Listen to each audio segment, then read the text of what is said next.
বিশালাকার গাছ ভেঙে পড়ে রাস্তায় স্তব্ধ হয়ে যায় যান চলাচল।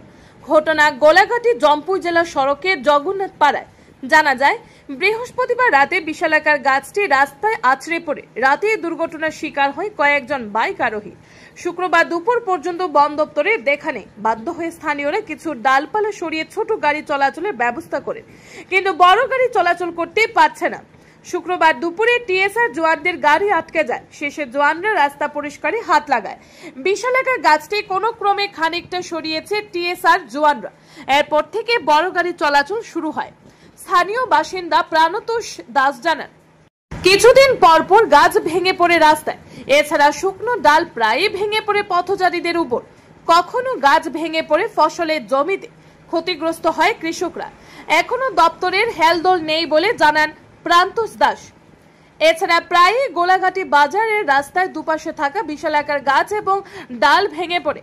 এ বিষয়ে ব্যবসায়ী হরিদন দাস জানান, 1990 সালে গাছ লাগানো হয়েছিল।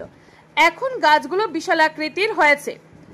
কখনো গাছ ভেঙে পড়ে, আবার কখনো ডাল ভেঙে পড়ে আহত হয় ক্রেতা বিক্রেতারা। অজানা আতঙ্কে রয়েছে ব্যবসায়ীরা। অনেক সময় বাজারে হরিনাম সংকীর্তনে রান্নার জন্য শুকনো ডাল নিতে গেলে বাধা দেয় বন দপ্তর। বিপজ্জনক গাছ কেটে নতুন করে ফল এবং ভেষজ গাছ রোপণের দাবি তুলেছে ব্যবসায়ীরা। Bureau report RE Dharmanagar. এটা কালকে সন্ধ্যাবেলা করছে দাদা, রাত্রে মানুষ বাড়ি যাওয়ার সময় করছে। তো গাড়ি চলাচলে কোনো অসুবিধা হইতেছে না? হ্যাঁ, অসুবিধা হইতেছে তো অনেক। এখন রাস্তা পরিষ্কার করছে কারা? পরিষ্কার টিএসআর পার্টি করছে দাদা। আর ফরেস্টের কেউ আইছে না? না না, আইছে না। এটা কোন রাস্তা? এটা জম্পুই জেলা গোলাঘাটি রাস্তা। অনেক বছর হয়েছে, 1990 সালে এই গাছটি লাগাইছিল।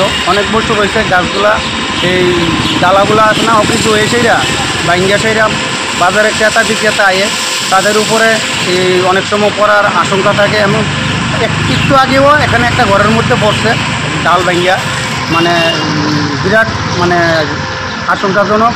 এই মানুষের চলতে হচ্ছে, কষ্ট হইতেছে। বাজারের মধ্যেও, রাস্তার মধ্যেও কালকে রাত্রে, গতকাল রাত্রে একটা রাস্তার মধ্যে একটা ঢালা পড়ে যায়, গাড়ি ঘোড়া বন্ধ হয়ে গেছে।